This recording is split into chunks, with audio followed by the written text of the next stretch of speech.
without further ado, I am going to make a start. Welcome everyone to our first Peabody hosted EDI webinar. My name is Sean Kennedy, I'm head of EDI here at Peabody. And welcome also to our launch of our trans equality policy. It's great to see so many of you here today. And part of what we're also here doing today is to celebrate the Trans Day of Visibility. Before I introduce my fellow Peabody colleagues, I'm going to do the usual housekeeping rules. I'm sure you've heard some of these before. So you are automatically muted, and we've also turned your cameras off, which doesn't feel very inclusive, but it's the best way to manage the session. We've also recording today's webinar. So for Peabody colleagues, the webinar will be posted on Workplace. And then for our external guests, you can also see today's session on our YouTube channel. So I'm sure we'll be getting lots of hits on the YouTube channel over the next couple of days. If you've got any questions or comments, can you use the chat box function? And then we'll do our best to answer any questions during the panel discussion. I'd really like to extend a special welcome to our external guests. I know that we've got about 16 different organizations that are beaming in today, and also to our Peabody colleagues as well. In terms of the running order, what we're going to cover, Sophie, Irene and Liz, who you can see on screen, are going to talk about the journey that we took to develop our trans equality policy. I'll then talk very briefly about what the policy covers. And then if you've got questions, we'll have a Q&A session as part of the panel discussion.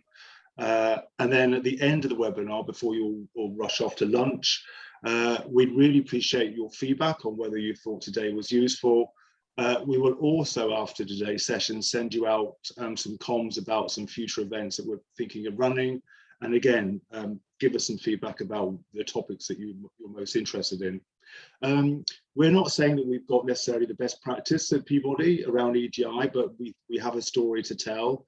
What we're trying to do today is just tell our story and just start a conversation, not just within our own sector, but elsewhere as well. So everything we're talking about today, you know, is a description of our journey. We're not saying that we've got everything perfect, far from it. So we're going to put up a quick poll, a 3-question survey, just to kind of get your thinking caps on. So these are 3 questions that are related to the trans community. So the first question is, how much higher than the national average do you think the unemployment rate for trans people is? I'll give you a few moments to think about that.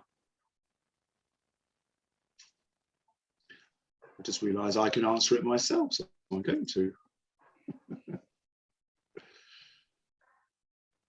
And have we got the next one? Oh, there we go. So I have the answer somewhere, so let me just quickly check. So it's 3 times is the answer.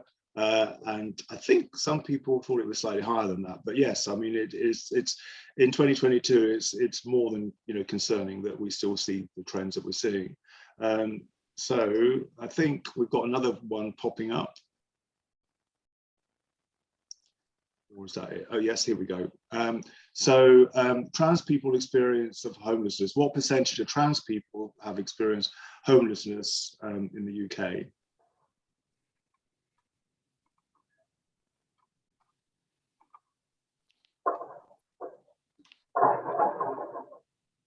And I think we should have the answers very shortly. Right, so yeah, most people thought it was 53%. It's actually 25%, but sorry, most people thought it was 18%. Okay, that was quick. The next one's coming up. And then in terms of experience of discrimination at work, what percentage of trans people, employees, have experienced some form of discrimination at work?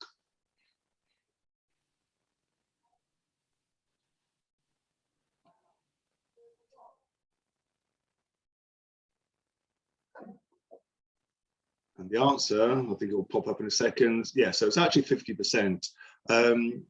So the reason why we just put those questions up, I think, you know, this is part of what the Trans Day Visibility is about as well. So yes, the Trans Day Visibility is about celebrating the experiences of the trans community, but it also shines a spotlight on, you know, the discrimination in the workplace, you know, transphobia within broader society that the trans community continues to face. And, you know, for me, this is why it's such an important day of reflection as much as anything else. So yeah, hopefully that's just kind of giving you some things to think about. So what I'm going to do now is hand over to Sophie, Irene and Liz. They're going to talk about the journey to where, you know, we've sort of now got a policy that we think is fit for purpose, and then I'll talk a little bit about the policy itself. So Irene, Liz and Sophie, I'll just hand over to you. Thanks, Sean. Yeah, hi everybody, I'm Liz Connolly. I'm one of the co-chairs of the LGBT plus network here at Peabody, together with Sophie, who on my screen's just below me. I'm not sure where she is in yours. So yeah, I would say the LGBT plus network at Peabody has been in place since 2015. And, you know, we've been really conscious through our formation and obviously since then about trans representation for our colleagues. And this was particularly so when one of our steering group was supporting a colleague through transitioning at Peabody Family Mosaic as we were going through one of our many mergers. And they highlighted to us some of the real challenges that were faced within the organisation. And those challenges were sort of day-to-day business as usual challenges as well as others. So when myself and a previous co-chair, Darren, came to the network in that capacity, it was one of our aspirations to have a trans inclusion policy, which following Darren's leaving the organisation was fabulously championed by Roxanne Botman and as another fellow co-chair, and as a network we started to reach out to the wider sector to look for exemplars. And interestingly, a point that you noted, Irene, I think, is that actually there wasn't much in the public sector. And we ended up going to some private organisations, which included the Bank of Ireland and BP, who came and gave us some presentations and shared some wonderful information with us. But we realised also that we weren't getting a huge amount of traction in the organisation. And it was at this time, I think the organisation was going through a bit of reflection on its own and recognised the need for the EDI team. And it was really when the EDI team were appointed, Sean and Irene, that the policy started to get traction within the organisation, and the next step of the journey for the policy began. Irene, do you want to talk about how you came in on that? Definitely, thank you for that lovely segue to my section. Thank you, Liz. My name is Irene Adienke and I am the EDI manager at Peabody House Association, and I work in a team with Sean Kennedy. Yeah, so I think probably give a bit of context about our EDI team and how that journey started in the first place. So as Liz said before, we had all of the employee networks kind of already in place and doing the work, and then the EDI team came in behind them. So the good thing about that is that we already have colleagues already who understand what some of the issues are, what some of the needs are, and the LGBTQ network definitely raised trans inclusion as being really a big priority and a big ticket thing to really look at from last year. So the journey kind of started with, as Liz mentioned, looking outwardly at examples of good practice. And, you know, there weren't any really good examples kind of in our sector, let alone housing. I'd say the whole public sector actually just go as far as that.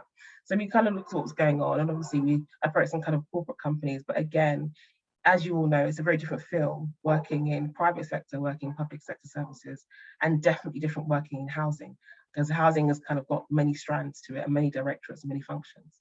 So our first thing to look at, what is good practice, what does that look like? And actually, more importantly, how can we then relate that practice to our setting so that it's much more inclusive and more clear? And we thought about how we can look at our systems, so things like how can you work with colleagues in HR around looking at workforce data? How do you actually record colleagues with different levels or different sections of gender identity? We had to really work well with our IT services and think about how do we actually change someone's name and make sure their current name is in one place and everywhere else, and that their old name doesn't come up again, because that can be quite dramatic as well. So kind of doing that work and having a bit of a group together and working across those operational areas, we were thinking more about, okay, what's next?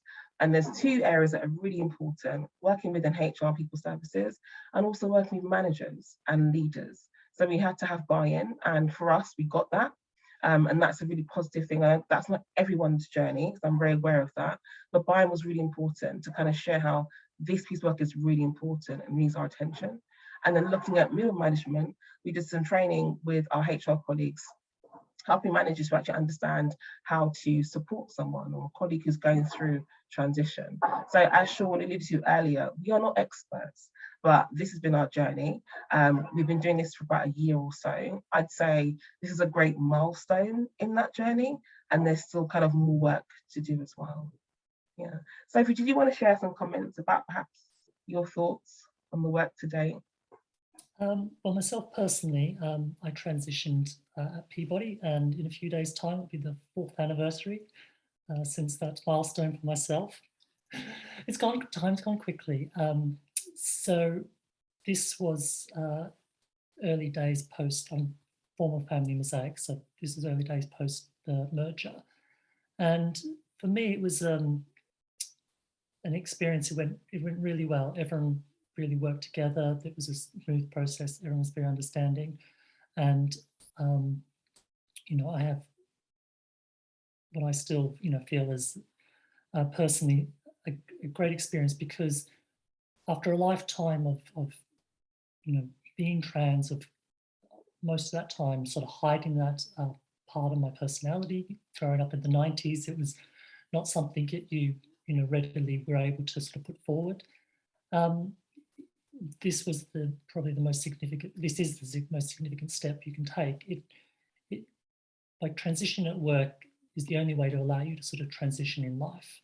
It needs to come first. And so for me, it was really important that it was done in a way that enabled my job to feel like it hadn't changed, and that the people around me, the colleagues, we still had the same relationship, and that was achieved. But I certainly also felt that we were all going into this, I could say blind, in that we didn't have anything to reference. We didn't have any previous experience to go on. There wasn't a case in which we could say, well, previously we've done this or that. So by having a policy, this will enable people in the future to sort of have that security, to know that they do have the protections, and it will go as well as it did for me, but that it's also prepared for. So for me, this is a really big achievement, and I'm really pleased to be here today.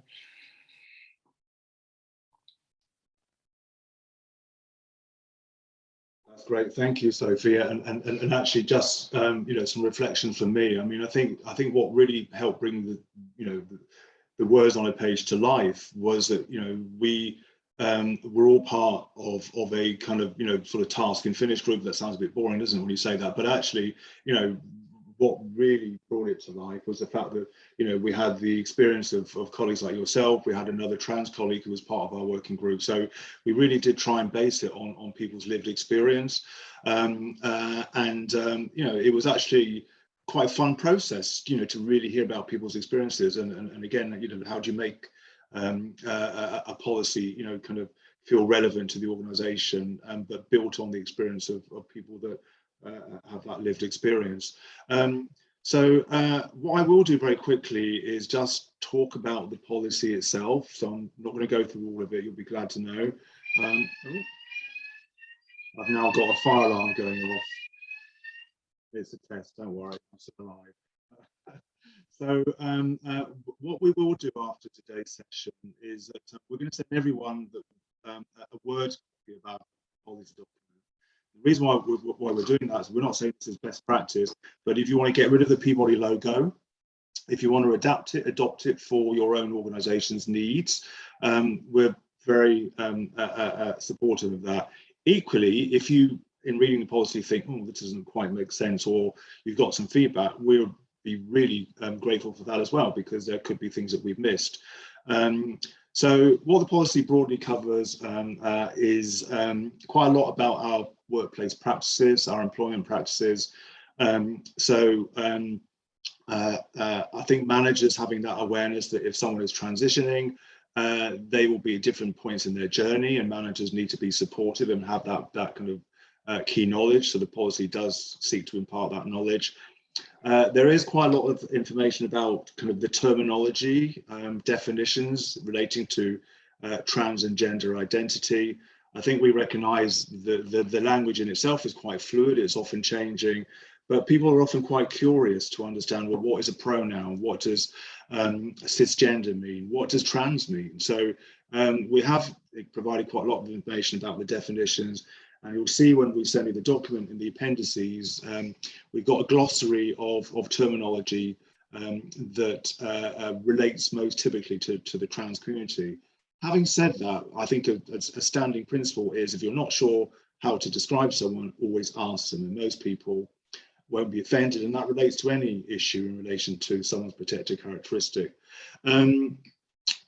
Irene's touched on this. There is an issue within Peabody about changing a workplace record. You would think that would be a really seamless end-to-end process, and I think we've got a way to go, but you know, it should not be that complicated. So again, we do reference that in the policy. There are issues for some people in relation to pensions. So again, we've provided some guidance around that. The heart of the policy is 8 pages, so we've tried to keep it pretty succinct, but it is then kind of bolstered by quite detailed series of appendices. So we do talk about the legal framework, the glossary of terminology, links to other organisations that work in the trans space, so Stonewall, other organisations that people might find helpful to know a bit more about, and then a very comprehensive list of frequently asked questions that actually build on the policy itself. The reason why we've done that is that when you're trying to implement any policy, it's useful to, I think, break it down into its component parts. So we've included a set of frequently asked questions that will support our implementation plan. We recognise a policy in itself won't change things overnight, and part of what we're doing today in this kind of webinar is it's the start of our journey to embed it into our organisation in particular. So we will be running a further series of events, managers briefings for our HR colleagues as well. And then the policy itself will go live on Monday. So we will be publishing it in our usual internal comms processes. The other thing is that we are going to be developing a policy that relates specifically to the needs of trans customers and residents, because we recognise, you know, the two kind of go hand in hand. So that's all I wanted to say really about the policy itself. But we will send you a copy, and if you want to use it for your own organisation's needs, it's not copyrighted. We're very supportive of that. So I guess really now we are bracing ourselves hopefully for some questions, otherwise we're going to be having a very short webinar. But if there are any questions, perhaps someone could let me know what they are. Maybe they've come into the chat. I'll have a quick look.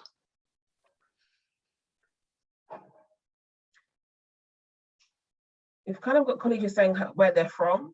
So someone's from Clarion, Health Education, England. We've also got colleagues from Swan Housing as well.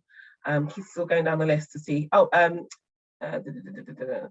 Innisfree Housing, welcome as well. So we have quite a few colleagues that just kind of like from around the UK. So that's really positive to hear. I guess it'd be great to hear from colleagues who are network homes as well. I've seen just come through as well, network homes. So actually, if you use your chat box function, just talk about where is your organisation in your own journey? Where are you at? Are you at the start? Are you thinking about it? Are you at the point of policy and development? It'd be good to understand that, and then we can kind of work our responses to the kind of that discussion topic. I think we've Mike got from 80 to million as well. Sorry, Owen. I was just going to say, I think we've got a couple of questions kind of buried in the chat. And we've got one from Sue and one from Paul Beaton. So, I think before we go into that conversation, Irene, so Sue from Catalyst has asked, what was your biggest challenge creating a policy and how did you overcome this? And then Paul's just posted a question for you, Sophie. What was the process for you at work? Who did you talk to first in starting your journey at work? So I guess that's relates to the transitioning journey. So maybe we could take Sue's question first. What was the biggest challenge creating a policy? I don't mind adding a bit here. I think the policy creation wasn't the hardest part, it's the implementation part that's been quite difficult. And just some of the legal frameworks around what you have to report to HMRC to get colleagues paid. And I think that's still currently a challenge because the law hasn't changed yet. They're still requiring people to submit their cisgender information.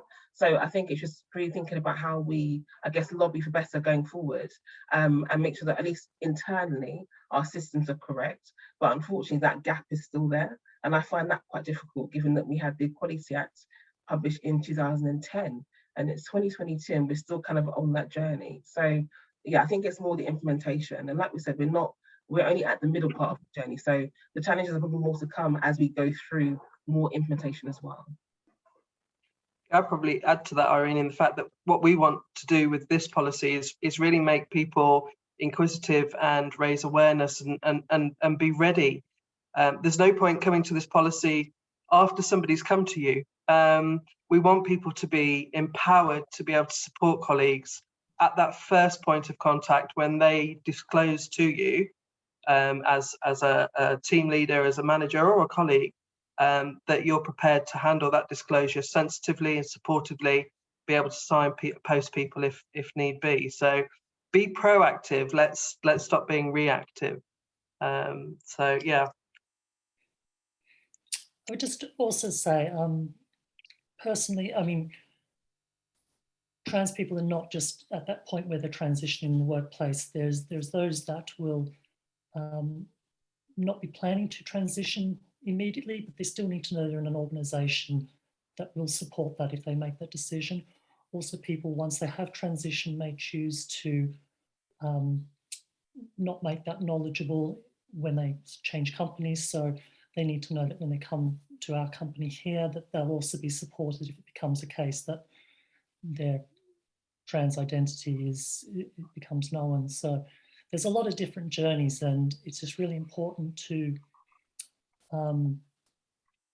enable people to know that they will be supported if they need it, that the company is understanding for them. Sophie, in the chat, we've got a question that says, what would make an employer such as Peabody more attractive? And, you know, obviously we would hope that having a trans policy would highlight that we are a truly inclusive employer, not just a badged one.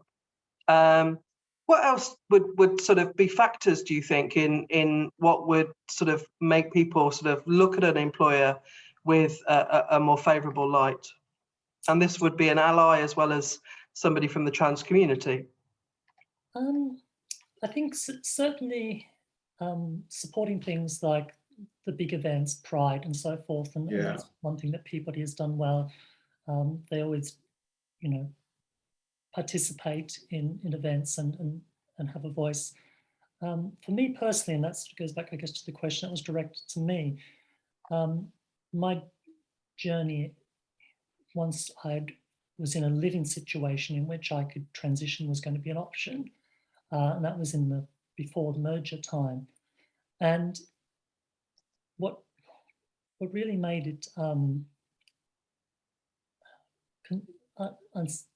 nervous, for what made me nervous, was that there wasn't any reference to trans in the previous company. There wasn't any reference on the intranet, in any of the correspondence. So it was just sort of like a blank slate, and you really come in going, I don't know how people are going to take this. And of course, when you don't have that sort of information, you know, come in with the worst outcome in your mind. You're thinking it's going to go bad, it's going to go wrong.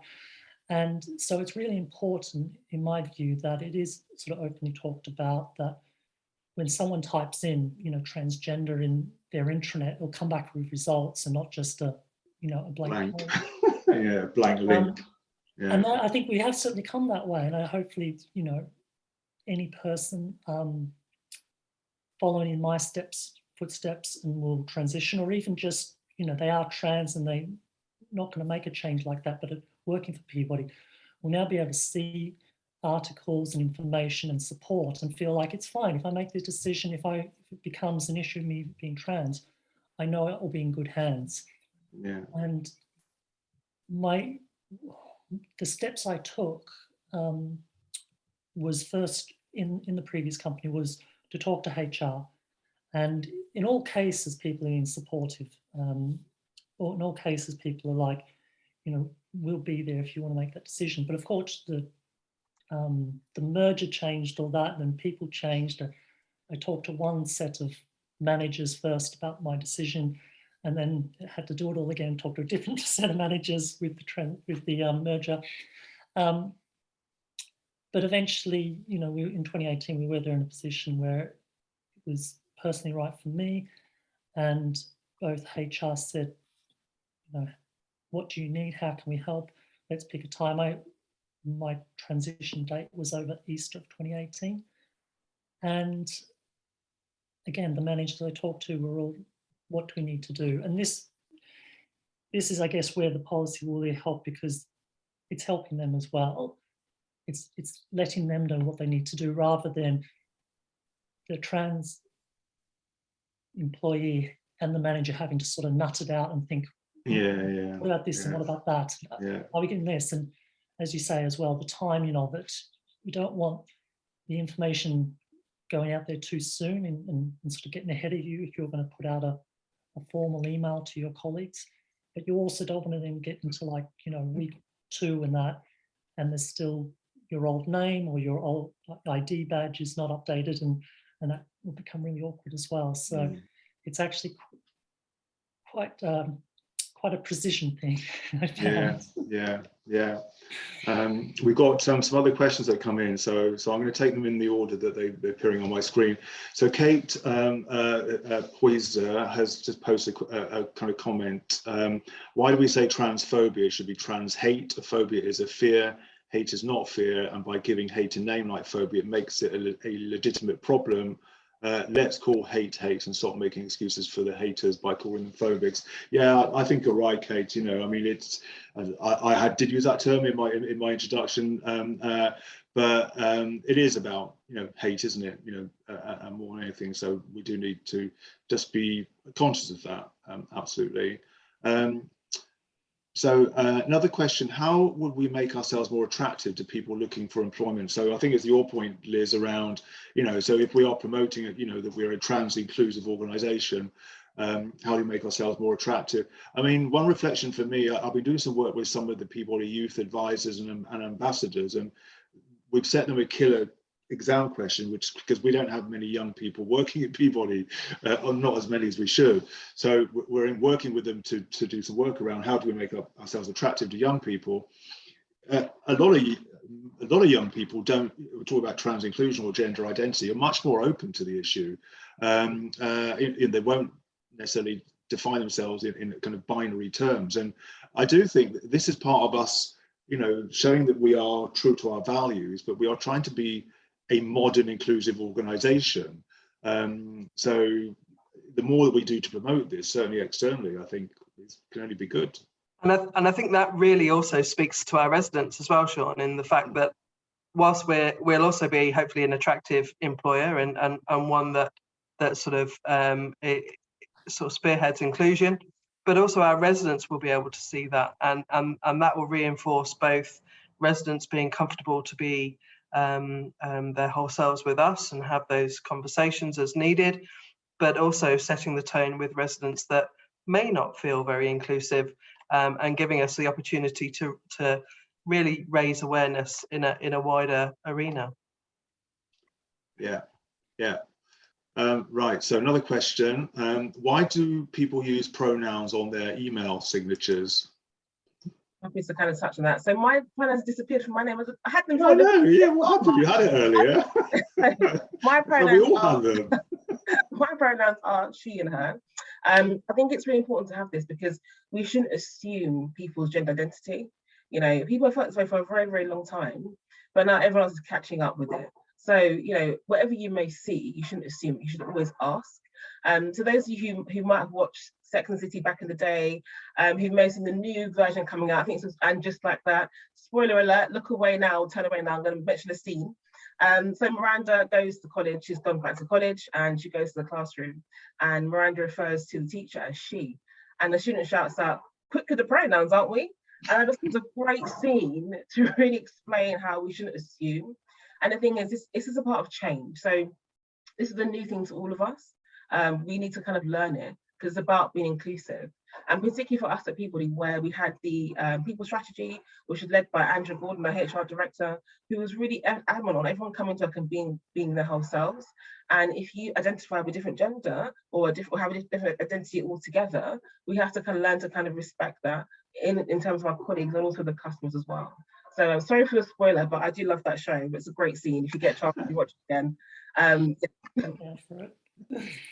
Yeah, it's great. It's a great way to describe it. I mean, and way we positioned it, it's a voluntary option, but we would seek to encourage more and more people to do it as just a standard practice, you know, and then it becomes more normalized. We just think it again is part of our values as being an inclusive organisation. But you know, it's not compulsory. You know, we just encourage people to do it. So we have got another question. Would you have a policy in place if there are no trans staff? My feeling is yes, to show we are supportive and highlight us as an inclusive employer. That's a really good question, and I did have some feedback when we were putting it together, which was, well, our HR records highlight we don't have any trans colleagues. Well, that's not the point, because we could well have some people that just don't choose to declare that information. And even if we just have one trans colleague, you know, this is about moral and legal responsibility. So, so the numbers, from my perspective, are irrelevant. This is about us being an inclusive organisation. Okay, right. So, right. So this is a question from Helen. As well as supporting colleagues to transition smoothly and without difficulty at work, does Peabody have any policy or offer any support for individuals outside of their roles at Peabody while they transition or they begin to explore it? I think the response to that is probably no at this stage. But that doesn't mean that it's not an area that we shouldn't be looking at. And I'd probably just sort of add to that, that I think just generally raising awareness throughout the organisation doesn't mean that you just need to be aware at work. Hopefully by raising awareness throughout all of our employees, then that will pay benefits through their lives and the people they interact with, not just our colleagues at work. So obviously there'll be resources that people can take an opportunity to use. There'll be events that people can come along to and really advocate that, because you know, it's a real wonderful opportunity to enrich and become more aware. Yeah, and Kate very kindly just put up a comment that when she contacted me about her son who's transitioning, we were able to link in with Sophie. So you know, there is something around us, you know, really wanting to be head of you know, the agenda, and you know, to be seen as an organisation that is really supportive and inclusive, and you know, there's a natural benefit that comes out of that. You know, certainly for our colleagues, you know, that perhaps have got, you know, children that are transitioning as well. So there's lots of indirect and direct benefits, I think. Can I just add a little bit about intersectionality there, Sean? Would that be okay? So at Peabody, we have got 5 different networks, you know, and I think there is a cross between a lot of them and a lot of the work as well. There's been a lot of requested information and support for parents of children that are also transitioning as well. So it kind of links across all areas of EDI, not just kind of one space. Yeah. We try to pull those things together as much as possible as well. Yeah, I completely agree. So Sophie, another question for you. Those stats about discrimination faced by trans people in the workplace are pretty horrifying. Based on your own experiences, what do you think employers and all of us as allies can do better to support trans colleagues? Is there more you think we can do to be trans inclusive in terms of our day-to-day work culture? Would you like to see more people be more active and visible allies? We'd love to know what more we can all do. Great question. That's very kind. Yes, I mean, of course, yeah, I would, really appreciate the interest and enthusiasm to understand the trans community and to accept it into all sort of parts of areas of life. For me, it's the key understanding is that this has sort of just always been an integral part of myself, and it's been a case of like, for a lot of my sort of younger years, feeling like, okay, there is, not knowing there's a community out there, feeling like this is something that I just have to like all inside me, that I just have to live with, and that's a really difficult thing to do. But that with there being an opportunity to do something about it, to actually live who as I'm always internally being, means a lot. So, and as I say, it all essentially comes down to your workplace, because that's what we all need. We all need to survive. So I just think having an understanding of who trans people are, there's a lot in the media that just sort of simplifies it and sort of like sensationalizes it. So it's to not just rely on what you read in the newsfeed on your phone to feel like or have a knowledge about the trans community. We're much more complicated than that, but we're also just people, and yeah. I'm a colleague just as I was before. I have my ups and downs still. It's life in a lot of ways is still the same and like everyone else's, but at least now for me, I've not got this big elephant in the room that only I'm aware of, and that has made it a lot easier for me. Makes life a lot easier for me, and it makes me more able to deal with everything else in my life without sort of attaching what was on my shoulders with it.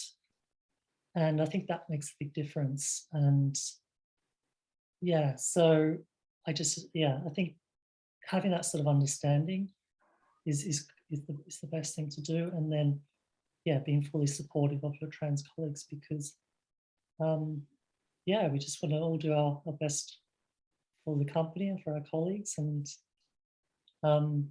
be authentic. We don't want to feel like we're portraying something by holding it back as we have to. So don't don't be afraid to ask questions as well. I'm open about being trans. I've not obviously had the experience of looking for work while having transitioned, because I'm still being with Peabody. So I can't really comment on whether that's a difficult task, whether that's an openly accepted task. But I'd hope I wouldn't have to consider it too much if I was ever in the position of looking for a role again. I hope I could feel like I could just go in with my CV as it's always been, and be able to sit down and start talking about a role, and not feel like I got to sort of back it up with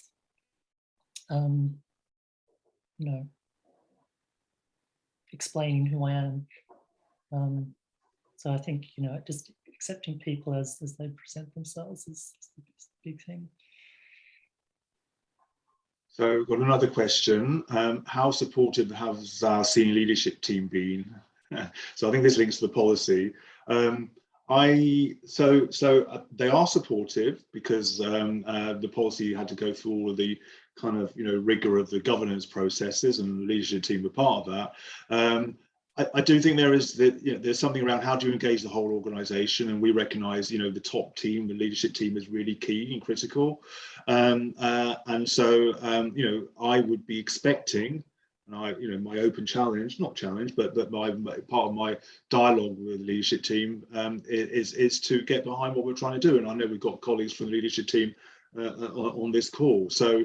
I think at the moment there probably isn't much awareness of the fact the policy is about to be launched on Monday, but when it's out there, as with all of our EDI initiatives, you know, we expect the leadership team to get behind it. I should say as well that Ian McDermott, who's our new CEO, has been very strong on EDI having much more of a presence within the organisation. So again, I think that just gives us that vehicle, you know, to push initiatives like this forward. And it was also sponsored, wasn't it, Sean, by Andrea, who... It was, absolutely. Yeah, Andrea Gordon, our wonderful director of people, absolutely. I'm saying wonderful because Andrea might be on the call. So we've got a couple more questions I'm just going to put up. Yeah, so so is this in relation to like changing facilities, toilets? So have we introduced unisex toilets in some of our properties? Yes, we have. So we're actually cutting the ribbon for the reopening of Westminster Bridge Road, which is our kind of flagship HQ in Westminster. And part of the design of that was to have, so there are single sex changing facilities, toilets, but also unisex as well. As well as, you know, disabled toilets, and I know some organisations have compelled trans colleagues to use the disabled toilets, which we would never seek to do. So for the majority of our, you know, sort of offices, that's our standard offer, as it should be. So I've got another question here. So this is from a colleague called Mike Fisher. So Mike says, I came out as trans and pan at A2D on the return from Christmas. The support has been amazing. I feel like I belong. Agree it would be better to have, it would be even better. Sorry, another message has popped into that box. I need to make that go away. Can't see the rest of your message, Mike. Right, okay. I agree it would have been better with what Sophie is saying in terms of visibility. We're working on these aspects now and making great progress. I would like to invite Sophie to review my plan on the page, which I'm presenting in May to the board. If she is keen, it would be great help. We would like to extend an LGBT network across the G15. That's a really good idea, that last point. But Sophie, I'll connect you with Mike. But yeah, yes, thank you, Mike. Brilliant. Yeah, no, thank you. I think, yeah, definitely happy to participate. I also participate with House Proud, and yeah, I think every bit we can do to help colleagues and make their journey as, you know, straightforward and humane as possible is really important. Thanks, Sophie. So I've got two, they're kind of linked questions. So one's come from Helen. So so how do we think Peabody can best influence the wider housing sector and beyond to ensure our policies adopted and developed by others, but also to ensure it is very widely implemented, as Irene has mentioned? Are there any practical examples of how we can influence as an organisation? Then there's a link question: how can we raise awareness in other parts of our sector, repairs, development, resident services, etc.? I think that's a really important point. Yeah, I don't mind touching on that one. Yeah, great question. I think things like this, events like this, Everyone hates public speaking, but we're here today because it's an important purpose and task we need to do. So sharing what we've done, our journey. We've called it a journey for that reason. You know, we're kind of traveling along it, and the policy document is a live document. So as things come up, we're going to learn new things and sharing that as well. And that's how you kind of work with the wider sector. There's a piece around, I guess, looking at, and I love this one, everyone might hate me for it, data. You know, looking more at data and being more curious about the data in your organization and what is it telling you about colleagues as well, and what their experiences are. So I think there's a piece of work to do probably with the National Housing Federation, you know, who recently published the EDI tool, and using that more to kind of inform the work across the wider sector. We have become the second largest HA in the UK now, so I feel like it's our responsibility to kind of continue that journey and have more events like this. So there'll be a survey after the event, so definitely answer that question and see what else you might want to learn about. But I think sharing practice and being honest, actually. I think we've been quite honest today. Yeah. We haven't got on our corporate theatrical, things are going great, guys. We're not doing that. We're saying, like, actually, there are going to be some hurdles, but this is a solution to kind of overcome those hurdles and having a really honest narrative, which I know people are very risk averse to, about the experiences and what's happening. You know, I can speak from an organizational standpoint, so if we can speak from a personal standpoint, and having those two views as well, and definitely encouraging more co-production across the sector. I think it'd also be worth noting, Irene, that, you know, this isn't a catch-all. You know, this is an approach that an organization is taking to support colleagues, and each of their transitioning journeys will be individual. So what we're trying to do is create a framework where we empower and raise awareness of the people that work in Peabody to best support those individuals on an individual basis. And I think that then makes it fully transferable across not only the housing sector, but all sectors really, and also in all aspects of how we do business and how people live their lives. So hopefully, in that way, it becomes quite a powerful piece. Yeah. So if I look distracted, I'm reading all the other comments that popped into a different box. So I agree with everything you said. I was listening. Another question has actually come from Kate to all of us. So is trans supported under the gender networks as well as the LGBTQ plus network? If so, why not only the gender network, as gender and sexuality or sexual orientation, different things? I mean, it's a really good point. It's interesting because I think what we're trying to do is to recognize, so when we talk about LGBTQ as a kind of homogenous group, doesn't really kind of cut it, does it? Because, you know, so I'm a gay man who also happens to be someone of mixed African Caribbean heritage. I could go on. So the acronyms and labels that are attached to me, I don't necessarily gravitate to. But I think we do recognise that there is a shared common experience, often with the trans community, but often the T gets left out. And this is why, you know, why the Trans Day of Visibility is so important, and why policies like this are so important. So I take the point that, you know, you know, in terms of how we also include it within our focus around gender, you know, we're not trying to sort of compartmentalize to the point where people can't be part of a different network. And it also speaks to Irene's point around intersectionality.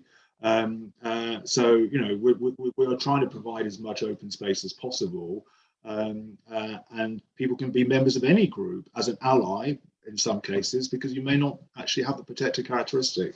So, yeah.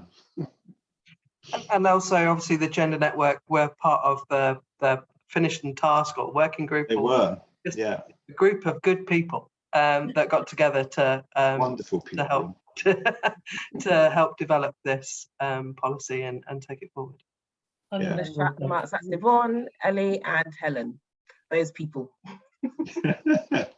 And then Paul's just popped in a kind of question into the chat. Sitting alongside what we're doing around trans inclusion as part of our EDI strategy, how do we look at or challenge, educate on unconscious bias? I don't mind touching on. I think this has been in the news for a long time, this topic.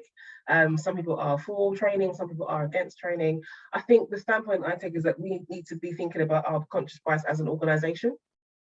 You know, if you want to work at Peabody, these are our values, and being inclusive and celebrating diversity is part of that. But I think just it's hard to kind of manage people's individual views. But actually, if our systems are not biased, then that's a good way forward to kind of making that work better as well. And I think it's about making sure that it's part of our conversation. You know, you mentioned, oh, and you've added them, Irene, you're just too hot. The pronouns and really making it a point of conversation in all that we do, in the fact that it's there, it's highlighted, and hopefully people will find that, you know, they've got to switch on or leave the party. Do you know what I mean? So hopefully we're changing the culture. So those that do have unconscious bias or conscious bias find that they don't sort of fit in the culture of Peabody. Yeah, I mean, I've got my own personal thoughts about unconscious bias. I think it has to be much more bespoke to identified need. So I think organizations go down the track of bringing in a quite expensive external consultants. They sheep dip everyone through the same unconscious bias experience, and then some people get it and some people don't, and often people's behaviors don't change. So I'm not saying there isn't a place for it, but I think it needs to be linked to specific issues. So if you're a recruiting or hiring manager, absolutely, you need to understand that if you make biased decisions, clearly we have unfair selection processes. So I think there's a place for it, but it needs to be a more thought through approach, would be my thoughts. So has Peabody developed similar policies for other protected characteristics? So we have an equality policy, which is about to be reviewed. So that broadly covers the requirements of the Equality Act, and it does then link into other protected characteristics. But actually, I think our organisation-wide approach is through our kind of group EDI plan. So we recognise that there will be people from certain protected characteristics that are underrepresented in our leadership team, for example. So that's kind of where the focus is. So we don't have a separate, you know, kind of policy that looks at gender inclusion, but there will be lots of stuff we're doing that do link to the experience of women in the organisation, for example. Just to add to that as well, we formed this EDI team last year, and Sean and I sat down together and we based on a lot of research across the organisation, but put together a 3-year EDI plan. So it's highly likely that we're going to do more work like this as we go forward. But this is year 1. So we're one year old in June. So I mean, you got past your probation. I have, I know, miracle, eh? And then there's a question from Sarah. I'm delighted to hear that FMPB supported her transition, related to you, Sophie. I'd be interested to understand what made the process successful and what would have made it even better. Successful in that, you know, I think we did have there's great communication between, I think, managers and colleagues already. There were from personal trans friends of mine who kind of like gave some advice on how I could, you know, sort of broach the topic of transition at work. Some said, well, you could bring in like you were saying there before, Sean, bring in an outside external company like Gender Intelligence or something to sit down and, you know, give everyone a bit of overview of what trans means. But I felt that in the years I've been in Family Mosaic, which had been about 5 years at the time, a lot had changed in sort of society, and representation in the media was a lot better. That might have felt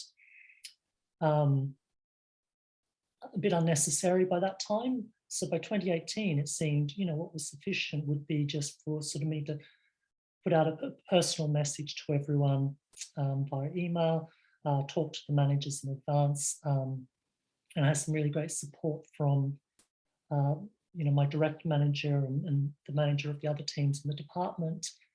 But as I say, perhaps what was lacking was that this was all completely new to everyone. And, you know, often when it is sort of brought back to me, it's like, you know, we just want to do this how you want to do this. This is, you know, we want to let you drive this. I was also like, I've never done this before either. You know, I'm new to it as well. So I don't actually know instinctively what is going to be best. And it does help to have, you know, people with an understanding already, or at least, you know, some sort of basic sort of education in this to give me support, because it's really stressful, as you can imagine.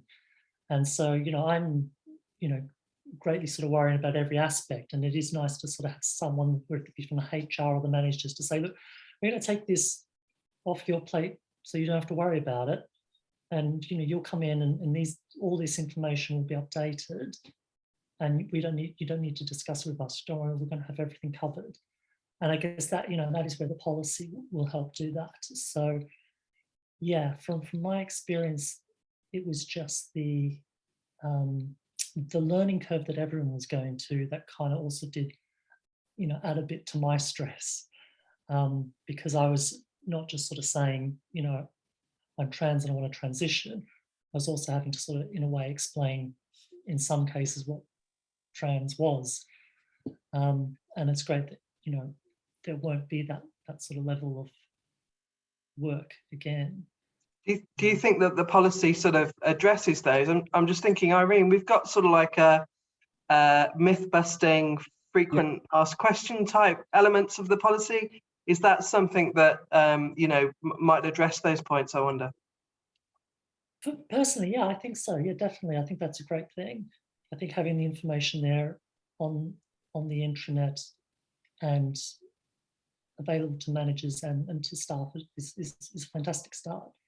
You know, someone can come in and say, look, you know, I'm transitioning, and they'll be like, okay, let's talk about this, rather than I'm all with you, I'm all supporting you. How are we going to do this? You know, and it as I say, my opinion on transition is also going to be different to the next person. Yeah, exactly. Exactly. So, you know, I don't want to sort of speak for everyone in saying the way I did it was the way it should be done. You know, I do recommend.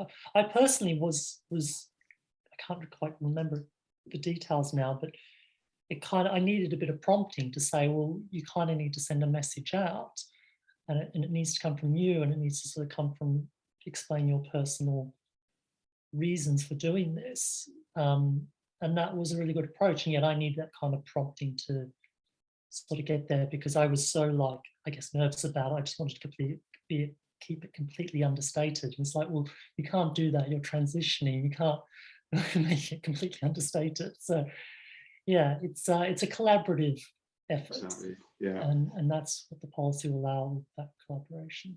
Yeah. Can you believe it? An hour's gone already.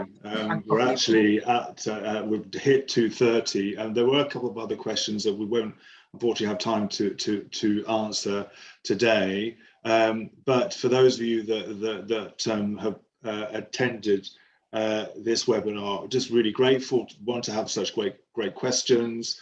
As we have said, you know, we're just here to share our experiences. And we want to work with anyone that wants to, you know, improve their workplace practices and the way that they provide services. So again, thank you so much, everyone, for joining. Thank you so much as well to Irene, Sophie, and Elizabeth, and also Nick, who's hiding behind the scenes, who's been putting up all of our poll questions. Are we having a sort of survey before everyone disappears, or did I just make that up? No, it's true. It's true. Pops up in their browsers when the session closes. It pops up, so you definitely. Oh right, okay. Yeah. So before, so as this session closes down, before you'll rush off for your lunch, please fill in the questionnaire if you've got time. And yes, thank you very much. It's been a really thought-provoking and interesting discussion. Thank you. You. Bye.